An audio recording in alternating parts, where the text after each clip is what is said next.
রাজধানীর প্রায় কোনো পাম্পেই মিলছে না পেট্রোল অকটেন, তবে ডিজেল দেয়া হচ্ছে অনেক পাম্পে। এই বিষয়ে আরও জানাতে রাজধানীর আসাদ গেট এলাকা থেকে আমাদের সাথে যুক্ত হচ্ছেন সহকর্মী অজিত সরকার। অজিত, একটু জানাবেন যে অকটেন এবং পেট্রোল এই দুটো আসলে কেন পাওয়া যাচ্ছে না, সেই সাথে ডিজেল তো দেয়া হচ্ছে খুব স্বল্প পরিমাণে। সামগ্রিকভাবে আসলে আপনার পর্যবেক্ষণ কি? রেদওয়ান, ধন্যবাদ আপনাকে।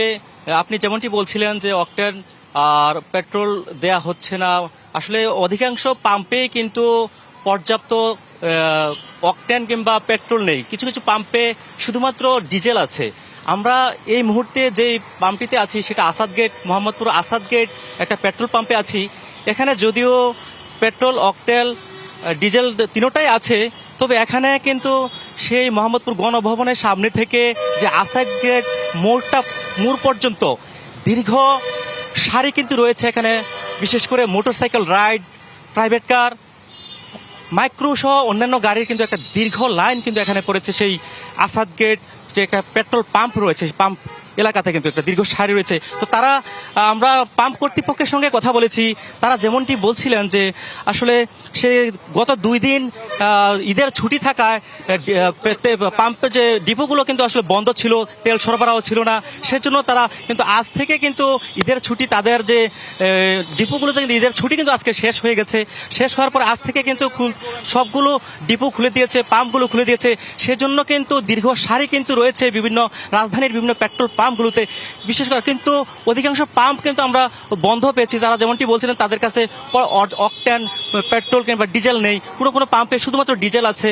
তো এখনো কিন্তু এই যে আসাদ গেটের যে পাম্পটি রয়েছে সেই পাম্পটিতে কিন্তু তারা মোটরসাইকেল এবং রাইডগুলোকে কিন্তু তারা শুধুমাত্র 300 টাকার তেল দিচ্ছে, এবং প্রাইভেট কার, মাইক্রো যে অন্যান্য গাড়িগুলো আছে তাদেরকে 10 লিটার করে তেল দিচ্ছে, বা 2000 টাকা, বা কাউকে কাউকে বিশেষ ক্ষেত্রে 3000 কিংবা 4000 টাকার তেল দিচ্ছে। নগদ নিয়ে এলো হার না মানা হার অফার। সর্বনিম্ন 10,000 টাকা রেমিটেন্স নগদে পাঠালে থাকছে স্বর্ণের হার জেতার সুযোগ। তো আসলে দীর্ঘদিন সরকার থেকে পক্ষ থেকেও যদিও মাঝখানে বলা হয়েছিল যে রেশনিং পদ্ধতি কিছুদিন চালু ছিল, যে রেশনিং পদ্ধতিতে যে মোটরসাইকেল বা অন্যান্য গাড়িগুলোকে তেল দেওয়ার কথা থাকলো, সেই রেশনিং পদ্ধতি কাটিয়ে উঠে কিন্তু যে আনলিমিটেড যে তেল দেওয়ার একটা কথা বলা হয়েছে, যেন গ্রাহকরা যেন চাহিদা মতো তাদের তেল পায়, সেজন্য নির্দেশনা সরকারের পক্ষ থেকে দেওয়া হলেও সেটা কিছুদিন বলবৎ ছিল। কিন্তু আজ সোমবার থেকে কিন্তু সেটা কিন্তু তেলের কিন্তু পর্যাপ্ত ব্যাপক সংকট কিন্তু দেখা দিচ্ছে পেট্রোল পাম্পগুলোতে।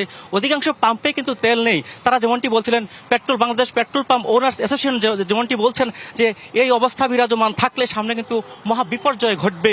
তারা বলছেন পেট্রোল পাম্পগুলোতে মোটরসাইকেল ড্রাইভার থেকে শুরু বিভিন্ন ধরনের বিভিন্ন সংকট তৈরি হচ্ছে। তারা কিন্তু হাতাহাতি পর্যায়ের দিকেও তারা কিন্তু চলে যাচ্ছে, এমনটি তারা আসলে বলছেন। তো আমরা একটু কথা বলবো যে একটা মোটরসাইকেল চালকের সাথে, যে আপনারা কতক্ষণ থেকে এখানে অপেক্ষা করছেন, আপনাদেরকে কতটুকু করে তেল দেওয়া হচ্ছে? এখানে আছি মেবি 1 ঘন্টার উপরে, 1.5 ঘন্টার মতো হবে। তেল দিচ্ছে 300 টাকার করে শুনলাম। তো 300 টাকার তেলে তো আমাদের কিছুই হবে না, দেখা গেল একদিন যাবে। আমরা ধন্যবাদ।